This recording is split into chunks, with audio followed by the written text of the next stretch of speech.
when they say that if you love what you do, you never have to work a day in your life, that is garbage. Right? That's garbage because I love what I do. Like, people have hobbies, and my hobbies are studying personal and professional development and processes, which is what I do for a living. Yeah. And so it stinks when if I wasn't doing this for a living, it would be a hobby. But so what happened is my hobby became my full-time profession, and now there's accountability to it. Hmm. Right. Oh Because yeah. like if you're doing woodworking or building a model train, who cares if you mess up, right? It's your hobby. So what? Yes. If I mess up in my hobby, yeah, there's some performance standards that we gotta discuss. Oh man, I remember my daughter once asked me like, "What's your ideal job, Dad?" Because I've always been like a lifelong learner, and I told her, if I could get paid to learn things and then Yeah. just share with people the things I learned so that they also learn those things, that would be ideal. And she's like, "So you mean like a teacher?" I'm like, "No, they don't get paid enough." But No, no, not at that all. job that gets paid well, that's what I want to do. And Yeah. that's kind of what I do now as a director of Yeah. organizational effectiveness. It's like, and that's my current gig, and then who knows where I go from here. But Yeah. to teach a team of people to go out and teach other people to do that type of thing, Yeah. it pays I, way better than K through 12 in respects. But here's a here's the amazing thing, right? So what I like about, if you want to call it corporate training, is your audience may not necessarily be the same audience for 9 months straight, right? Like yeah, it's like you may go from audience to audience to audience. Um, so that's nice, right? You like, I can be done with you now, right? Whereas school teachers, God bless them, because they have to put up with the same kids and same parents in a lot of cases the entire school year. yes, Uh, yeah. And so where I can go, okay, I'm done with you, right? yep, I've given you the training you need. Now I know it's different, right? In our world, we don't just do, I mean, we both work for organizations. So our clients are members of that organization. But back when I was in corporate training, it was great because I'd go in, do a workshop, and maybe do a follow-up workshop. And that was it. Like I yeah, didn't, you know, call us back when you want to do more training, right? yep, yep. And Um, then but on being a go ahead. oh yeah, I was gonna say on the same token of that though, like if you're in an organization and you have them for like maybe a training session this month, and then 4 or 5 months later you have them another training session, or maybe once a year, whatever it is. uh, the harder part of that gig is you've got to justify the expenses and the investment. So at some point, you've got to show your organization the return on investment for pulling those leaders or those nurses or those city employees out of their jobs Yeah. into a classroom. And then you got to show them that, okay, so you paid this much in salary for those folks to come to training. We paid this much for travel. We paid this much for materials. Oh, and by the way, there's my part, Catering, the catering. the Uh, and food. then the underlying piece that you hope never comes up is like your salary in the whole picture. And then from there, you got to show that because we invested in this training, people were able to do this function or this task faster, more proficiently, which Mhm. saved this much time in rework or customer complaints or loss or shrink. There's got to be some kind of business tie. Um, so you want to show that your training impacted those things. But on the flip side, you don't want your training to be the sole reason why those things shifted. So you got to paint this picture of, I provided a piece of the overall pie that helped move the needle the direction we wanted. And so without me, you could not have done it. But it was not solely because of me, because if it's solely because of you, all of a sudden you also become the scapegoat. Well, If it doesn't work, yeah, exactly, it was Scott's fault or Jerry's fault, or there was no training, therefore it was their fault. And um, so then there's the other piece. You always got to have the political side of it going well, that you gotta work with your peers and your supervisors and their supervisors in such a way that when there is a training need, they call on you, as opposed to not tell you so they could blame you later on when things fail. It's like, well, we would have right. done well if Jerry was available to do a training program for us, but he wasn't. He was so busy. It's like, wait, what? You never reached out. And they're like, oh yeah, we did. And then you find that passive email that really was their request, but it wasn't clear that's what they were requesting. So yeah, Well, that would I be the think, downside. yeah, I think one of the tricks to that is the keys to having successful training plans or training programs or whatever you want to call it is to make it include some sort of project based work in there, right? Okay. So I just trained you on this process. Now your job over the next 90 days is to implement the systems, implement the ideas or concepts that we talked about in this training session, implement them in the next 90 days and see what you come up with. And what it does is it plays to that participant's ego because they want it to be successful, right? Oh yeah, They're yeah, they because they don't want to fail, so they'll actually and I'm not saying that everything that I discuss or present is 100% foolproof, right? You want people to put in their sort of their concepts as well, sort of marry their skills and talents with the processes that you are offering them. And so what it does is you give them an assignment and you go, okay, in 90 days, I want to see how successful you are. yeah, Um, I want you to show me how you save time, money, resources, improve customer morale and customer services. And so that's where you can sort of build in your ROI, right? Here's the training we did. Here's the training we provided. Here's the steps that we've given them over the next 90 day to follow. The challenge is up to them to do it and improve that ROI on their yeah, own. And so we've done that recently with where I work at. Um, you know, municipalities are known for being sort of stagnant and archaic. And so when I got to my current role, I wanted to put together a process improvement team. And so, and the vision for this team was when different departments had challenges, when they were stuck somewhere, I would have this cadre, this cohort of people that I can go, hey, this would be a good person to help you solve that problem. So we sent them to training.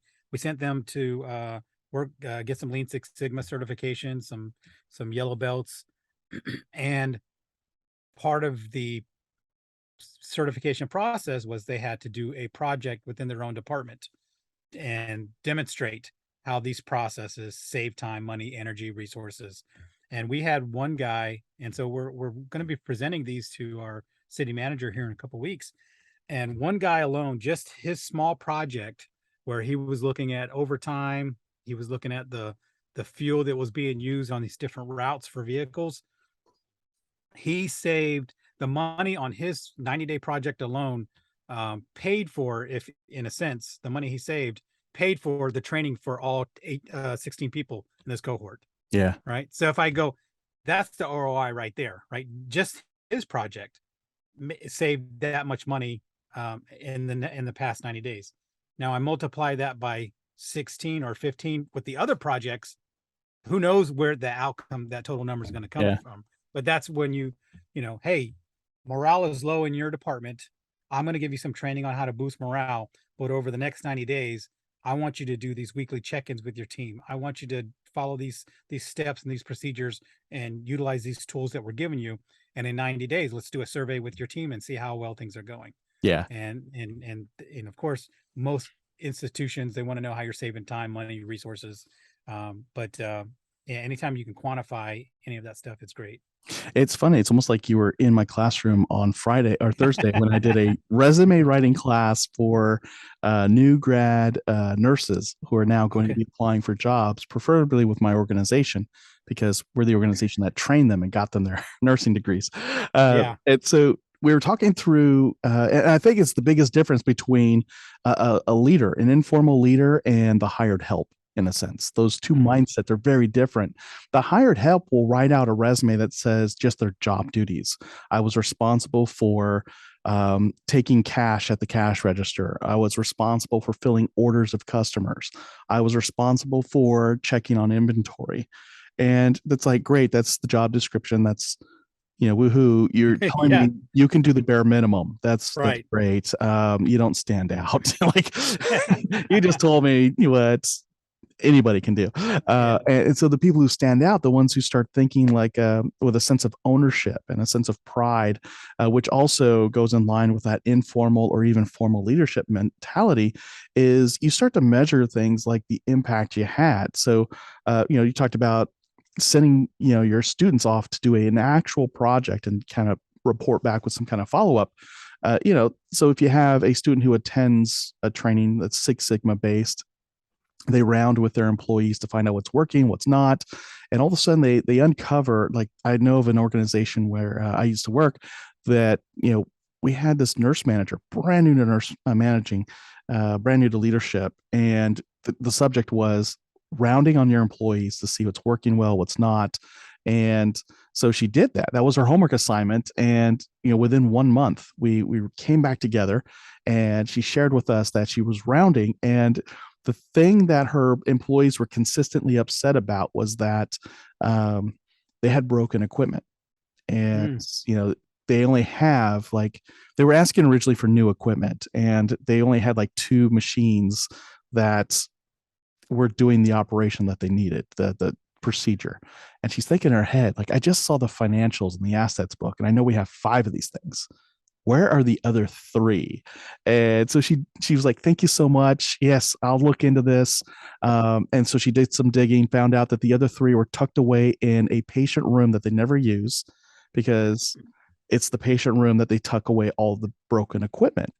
Mm-hmm. And she's like, why do we have that? Like, why do we have a room that has all the broken stuff in it, and none of the broken stuff is off to biomedical to get fixed? And why is it we're complaining about needing more space when more space is right here filled up with broken medical equipment? And they came back with all this, like, well, this is the way it's always been. Our old Right. manager would just kind of shuffle things off into this room, or we'd be in a pinch and that's where we'd put it, and we'd kind of forget about it. And she said, great, let's take all the stuff out of there and call biomedical and get them to fix it all. And so they did. And so it wound up costing just like a few $1,000s for the repairs. And it was all internal costs. Like, all right, well, biomedical fixed it. It would, this is how much labor and parts it took, and it's all up and running. So they went from like, we're short on equipment and please buy more of these like $100,000 pieces of equipment. And for a few $1,000s, they put all those pieces of equipment back into operation, and they got a patient room up and running. And so now they're able to get more patients in at the same time. The working equipment got patients processed through faster. And so 30 minutes of her talking to different people on the floor led to cost savings of hundreds of thousands of dollars, if not Mm-hmm. millions, because you're talking about repair versus Yeah, replacement.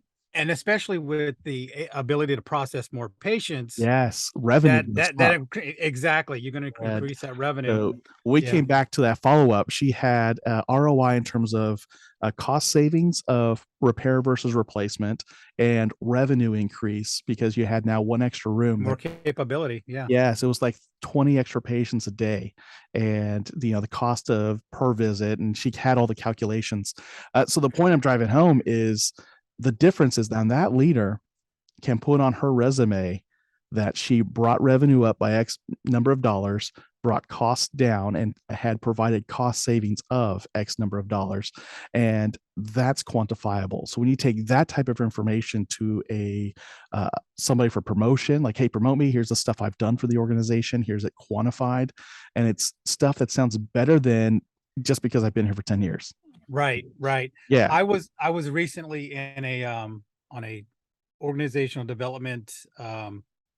I don't know if it was supposed to be a roundtable type deal. It was on LinkedIn, so it was web based, Zoom Yeah. based, and there were some presenters, and it was a small group. So there's 3 presenters. There's probably about 15 or 20 of us total on there, and one of the participants, not a presenter, but someone just was chiming in and was talking about how they wanted to sort of elevate themselves in their organization, but they didn't know if their current responsibilities warranted that.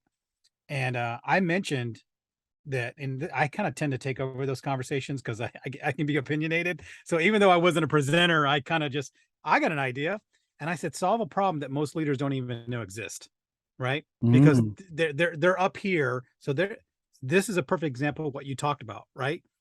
Because it's status quo at that point, right? People were just kind of going with it and dealing with it because that's just the way it had been. yeah. And so that's a perfect example. And I mentioned to this person, I go, there's a problem in your department somewhere, or maybe an adjacent department that you can touch. The goal is to just solve that problem and quantify what you did to solve that problem.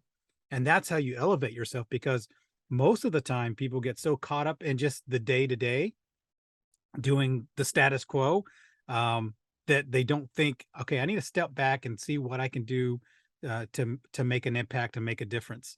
And the response was like, "That's great, that's incredible advice." And I think more of us need to have that mentality, that hey, how can I improve things mentality?